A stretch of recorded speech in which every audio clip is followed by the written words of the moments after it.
Hello, this is Paper Cuts Included coming to you live from the Ninja Turtle sleeping blanket, and that's how you know it's legit.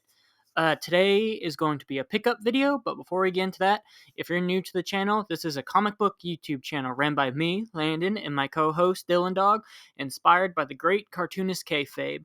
What's that mean? Well, if you love comic books, well, you're in the right place. We put comic books under the camera, which we call the microscope, and dissect them. We talk about the art, we talk about the artist, anything and everything in order to make a comic book, our own personal art experiences, just any and everything comic book related. So if that sounds like something you like, stick around. Hit that notification icon, subscribe, like, comment. We post Tuesdays and Fridays every week, and maybe there'll even be some surprise episodes every once in a while. But today is going to be a pickup video. Recently, I spent 10 days on a study abroad trip in Japan, so I want to show off some of the few things I got.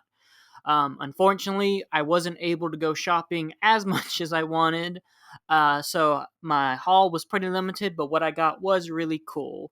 Starting with, I went to the Godzilla art exhibition and found this book. Whenever I go to an art show, art gallery, art museum, I always buy one of the catalog books. That's a good tip for those who kind of struggle finding inspiration or, like ideas. Buy a catalog book. They are great for inspiration, and you're also supporting a artistic institution, which is getting less and less funding these days. And if you want someone to support you, you gotta support other art endeavors. So I bought this at the Godzilla art exhibition. I wasn't allowed to take many photos. I think I only was allowed to take one photo at the exhibition.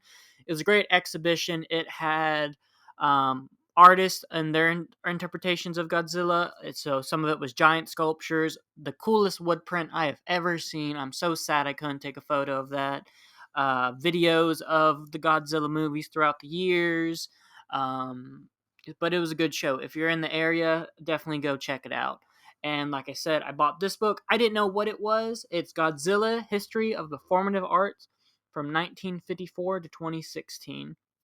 I had no idea what it would be. It was all wrapped up, but I was hopeful it'd be some really cool, like, I don't know what, but I was really excited to find something. And what it actually is, it's his headshot book. It is a bunch of photos of Godzilla throughout his movies, and if you follow me on Instagram, Landon Tabor Art, you're probably gonna see some more Godzilla artworks pretty soon, because this is gonna be a great reference tool for Godzilla artwork, Godzilla inspired artwork, because it's just hundreds of pages of just Godzilla photos, Godzilla monster photos, the amazing models they made for the Godzilla movies. So maybe I'll just make a kaiju book and, copy and paste, but get rid of Godzilla, add my own thing, you know? So this was really cool to get. I don't regret it at all. I know some of the people who bought some of these books were a little regretting because they're like, it's just a picture book. And it's like, no, it's an amazing picture book. What did you think it was going to be? But no, look, there's Godzilla fighting Kong, some of the color, probably some of the first colored stuff. Look, him in the suit, right? But no, I'm really glad I bought this. Again, support art museums when you can, support artists, because if you don't support them, well, we're gonna go hungry. But so yeah, this was a really cool book to find. Definitely going on the shelf, you know, but probably not for long, as I'm probably gonna draw something really soon with it. So let me in the comments. Let me know what your favorite Godzilla design is. I like the later years. This one, when he has kind of that cat-like face. That's probably the most Godzilla movies I watched too. That seemed to be more on cable when I was growing up. So yeah. How far does this? It said 2016. How far is that Shin Godzilla?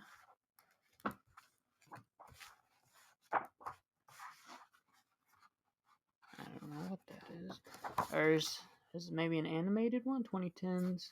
Oh yeah, no, there's Shin Godzilla, which I have yet to watch. I haven't found a good place to watch it yet. But no, yeah. So there's the first book I bought. Very nice book. Again, it is called the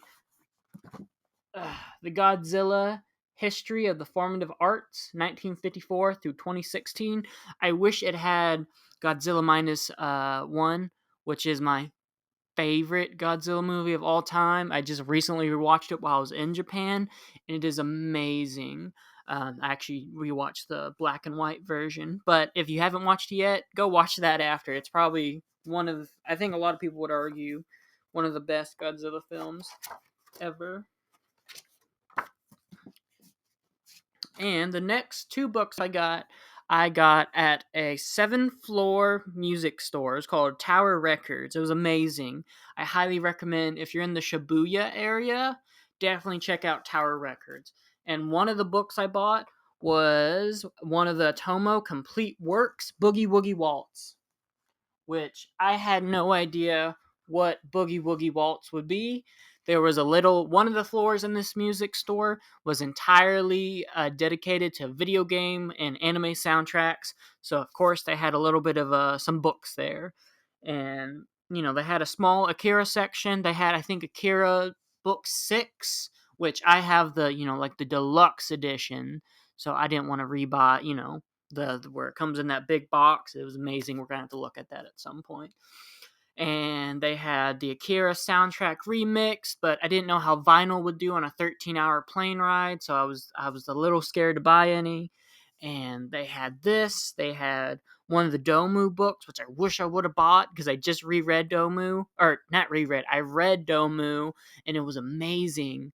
And that's gonna be this Friday's video, but they had this, and then some other mecha looking one.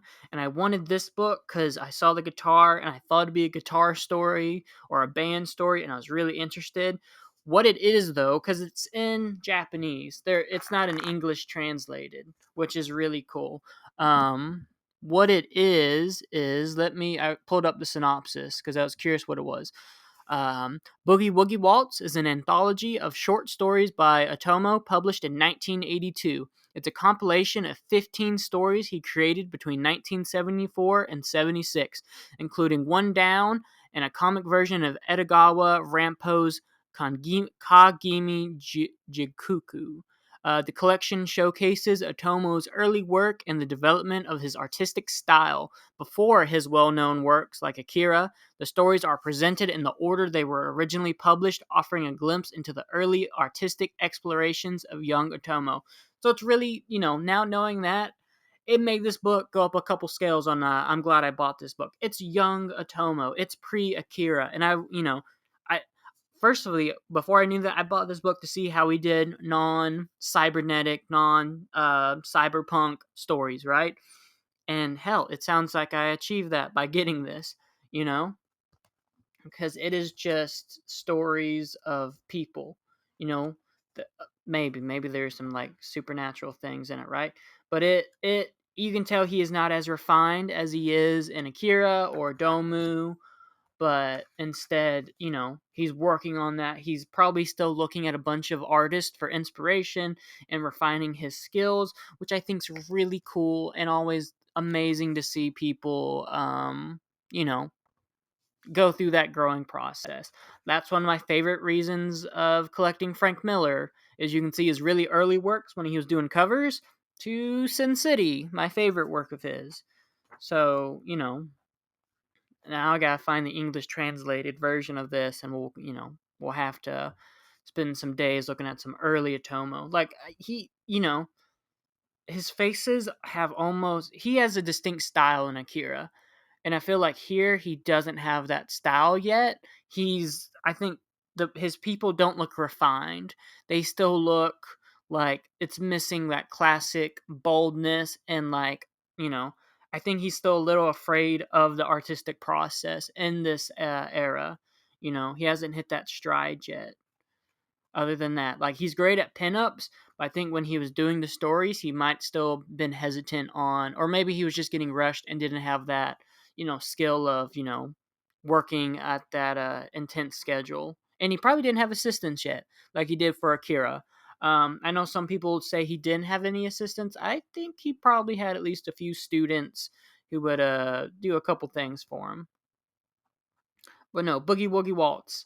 Um, you know, if you want some pre-Akira Otomo, this is definitely the book for you. So yep, and it's cool. The cover's like this rubber encased, like it's a dust cover, but it's rubber. They love like rubber, like dust cases and envelopes in Japan. I noticed, like all the art exhibits we went to, we'd get like a free rubber like envelope holder for our tickets.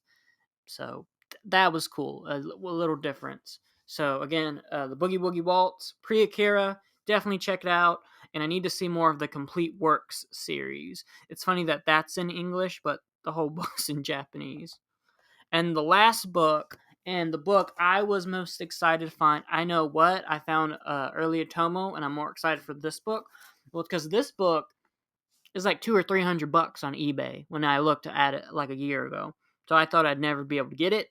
I got this book for like $50 there, right? So if you don't know, this is the artist behind Doro Hidoro, one of my favorite mangas of all time, tied with Akira for my favorite manga. And this is one of the art books about the artist, about the series. It's amazing to find. Mud and Sludge, Q Hayashida.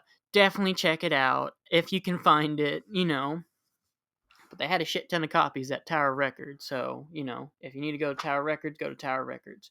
We will do a whole video on this book. Q does this amazing work. They have also done a series. Now I can't see the title. I think it's Die Dark is their other big series. But they are painterly. They remind me of Bill Sienkiewicz and how painterly they are, and I just fell in love with their work. Move that down. When I discovered their work was during COVID, so that's probably another reason I liked them so much, is it was one of the few things I could look at, right? So let's just look at it. But no, they're painterly, they bring in like they cut paper, they take photos of the work to get like a 3D element to some of their pieces. I think it really puts them above a lot of even American comic artists, which they're, manga artists have all American artists beat. But this is something that, her art's so interesting in the way she produces it, or they produce it. I'm sorry. It's incredible. I love the painterly approach, the spray paint approach. I need to do an artist dive on them and see if they were a, maybe a graffiti artist at some point, or do graffiti art, because I think it has that look to it. Just look at all that paint. And these, on the manga, it's in black and white. So seeing these color renditions, or maybe these were concept. I know they've had several art shows, which is really impressive, and I would love to see some. I believe they're all over now, but can we get some of those in the States? Love these are the main character Kaiman. They're so cool.